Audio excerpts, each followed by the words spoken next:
Hello, I'm Rebecca Zeideveld and welcome to Warwick Weekly.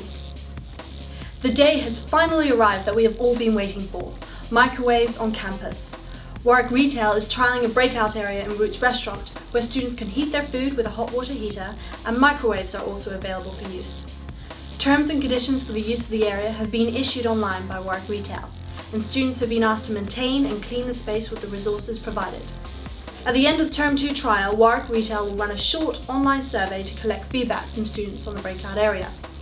Ben Sundell, president of the University of Warwick SU, blogged about the news on the SU website, expressing how happy he is that one of his main priorities has been implemented and how cooperative Warwick Retail has been in helping to offer this service to students. Hopefully the service will be available more widely on campus in the future, but for now the area, which opened on Monday in Roots Restaurant, will now be open every day from 8 AM to 9 PM for the rest of Term 2. Apart from a few key dates when the space will be used for private events. These dates can be found in the BOR or the Warwick Retail website. On the face of it, it was a successful year for gender equality last year, with the majority of SAB positions going to women during elections. But recent figures obtained by the BOR show that this trend is not typical of the university as a whole. Male society presidents outnumber their female counterparts 144 to 87. That's a rather dramatic 25% difference. Society's officer, Ant Scott, was saddened by this wide gap. He voiced concerns that it may be that women are choosing not to run in the elections. However, Scott assured that the student development manager and other staff were addressing this potential issue already by providing access to training to encourage female students to step up to the role. Such a wide gender gap is not reflected when considering the entirety of exec positions in Warwick societies. Ant Scott remarked that the male to female ratio of 686 to 619 was encouraging, yet maintained that more can always be done.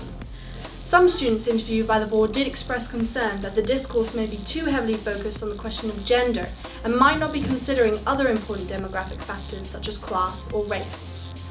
Exciting news, as a researcher from Warwick's physics department has recently been shortlisted for a one-way mission to Mars. Dr. Keith Evans is now part of the shortlisted group of 1,058 hopefuls, having beaten off 200,000 other applicants. In 2015, groups selected from the first batch will go through rigorous training and 24 will make it to the Red Planet. The mission is a work of Mars One, a non-profit organization that aims to create the first ever colony on Mars. If the group reaches their funding target, crews of 4 will depart every 2 years starting from 2024. Dr. Evans told the board that he believes applicants were set apart by a high education, especially in the sciences. The next stage of the process will focus on physical training and psychological resilience.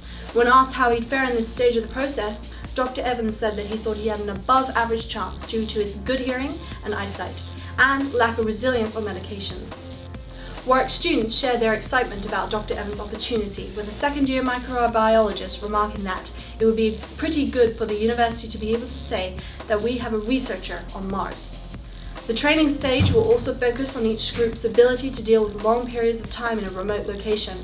Dr. Evans commented on the importance of group cohesion and a focus on what you're doing. Dr. Evans also revealed his calmness about possible feelings of homesickness. He told the board that his parents were supportive of his decision, claiming from his experiences studying abroad he would be sure to keep in close contact with them. Mars One needs to reach its target sum of $6 billion in order to proceed with the mission. They are currently negotiating with media companies for the rights to televise the selection process. Good luck to Mars One and Dr. Keith Evans for what can only be described as an amazing and surreal opportunity. You can check out more information on all our stories by visiting our website tv.warwick.ac.uk or our Facebook page www.facebook.com/warwicktv. Thank you.